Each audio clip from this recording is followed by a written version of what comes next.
Okay, so now we really want to get serious about why you're in this class and why we need to study things. So we need to look at the kind of basics of macroeconomics. We want to answer 3 questions over the next however long, 10 weeks ish. How do we get unemployment? Why is there unemployment sometimes? Why sometimes is it easy to find a job? Are there lots of jobs? Sometimes they're not. Sometimes there are a lot. We need to explain those ups and downs in unemployment. 2, we need to explain why sometimes we have prices growing 10 or 12% a year, most of the time 1 or 2% a year, and sometimes even prices go down. Why is that? And then number 3, we need to explain how we get richer over time. That last topic will be essentially the last thing we talk about in the semester. The other 2 we're going to talk about for the next few weeks. So let's just think a little history here. There are 3 epochs here that we want to talk about. The first 2 we would call pre-classical economics, and then the last period is the period that we call classical economics. And remember that classical, in our sense, just means old. They didn't call themselves that. We think of Beethoven as classical, most of us, but musicians don't think that Beethoven was a classical. He's a romance or something. Um, anyway, we did this. When you hear that word classical, it just means economics in the 1700s and 1800s, basically.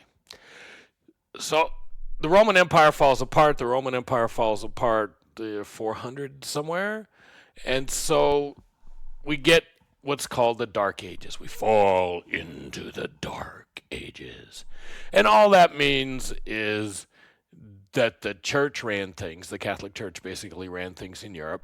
And we went through a whole series of, plagues. But we'll talk about what kind of doctrine emerges from that. And then the 1200s-ish to the 1600s, we have the Renaissance. And the Renaissance, we kind of discover, Europeans kind of rediscover the ancient Greeks. And they do things the way they thought the ancient Greeks did them. Then 1800s, we get what's called the Age of Enlightenment, where modern science takes over. But it's not like you think of science today, right? A lot of the great scientific discoveries of the 17th and 1800s actually were made by rich people who used their vacations to go do science. So, different world than we live in now. The key to the Dark Ages are people like Thomas Aquinas, who wrote doctrines based on what they saw and thought of biblically. So they felt that there was a just price. It's the terminology they use, just. That if you charge someone too much, if you charge them interest most of the time even, if you there was a sin involved in charging too much, or charging a friend interest if they borrowed from you, or for a long time any interest was bad, and then they decided it was okay as long as it was a business deal, blah blah blah. But it's comes from the church. During the Renaissance, what develops in economics is this theory called mercantilism, what Adam Smith called the mercantile system.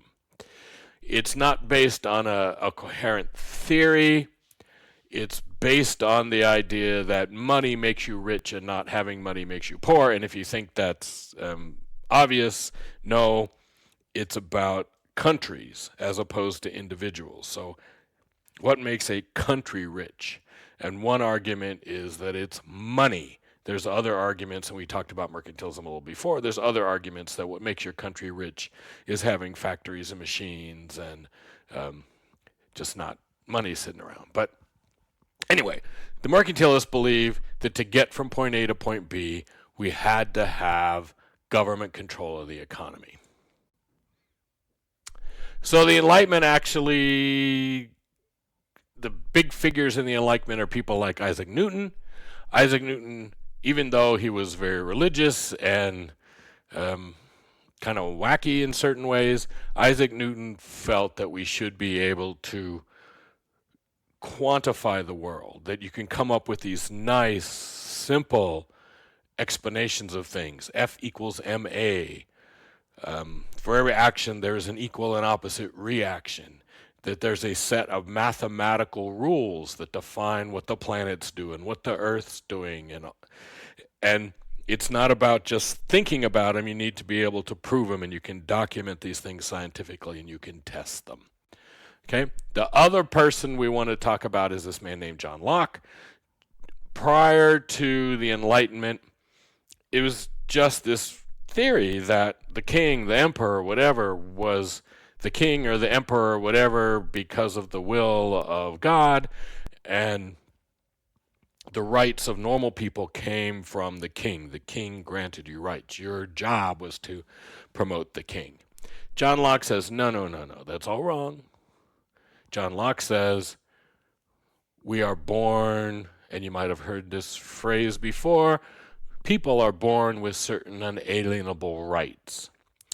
And among those are life, liberty, and property in his version again. But the point is that John Locke is going to tell us that people are born with rights and that they create a government to help them protect their rights, not the other way around. So fundamental shifts in the Enlightenment, and out of that is going to spring this thing called classical economics.